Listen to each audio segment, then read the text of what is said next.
মনোবীক্ষণ polyclinic, চিকিৎসার জগতে এক দশক। এখন এখানে সব বিষয়ে ডাক্তারবাবু একসাথে তলায়।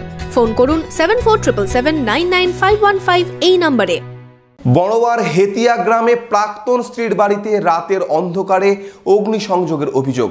2 সন্তান নিয়ে রাতের অন্ধকারে কোনো রকমে প্রাণে বাঁচলেন গৃহবধূ। এই অগ্নিকাণ্ডে সম্পূর্ণ ভস্মীভূত হয়ে যায় বাড়িসহ সমস্ত কিছুই। আপনার আনন্দে আমাদের উদযাপন। বিয়ে হোক বা পার্টি, বহরমপুরে এবার luxury banquet hall at golden retreat. জেলায় একমাত্র পিলারলেস ব্যাঙ্কোয়েট। আছে স্পা, সালন, ক্লাব মেম্বারশিপের সুযোগও। বহরমপুর শিল্প তালুকে গোল্ডেন রিট্রিট। প্রাক্তন স্ত্রীর বাড়িতে রাতের অন্ধকারে অগ্নিসংযোগের অভিযোগ উঠল বড়োয়ার হেতিয়া গ্রামে। 2 সন্তান নিয়ে রাতের অন্ধকারে কোনো রকমে প্রাণে বাঁচলেন গৃহবধূ। এই অগ্নিকাণ্ডে সম্পূর্ণ ভস্মীভূত হয়ে যায় বাড়িসহ সমস্ত কিছু। জানা গেছে, হেতিয়া গ্রামে চালা ঘর করে 2 সন্তানকে নিয়ে থাকতেন সোনাহারা বিবি।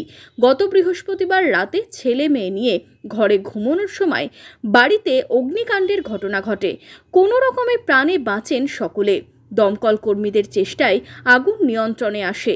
যদিও গৃহকর্ত্রীর অভিযোগ, বাড়িতে আগুন লাগিয়ে দেওয়া হয়েছে।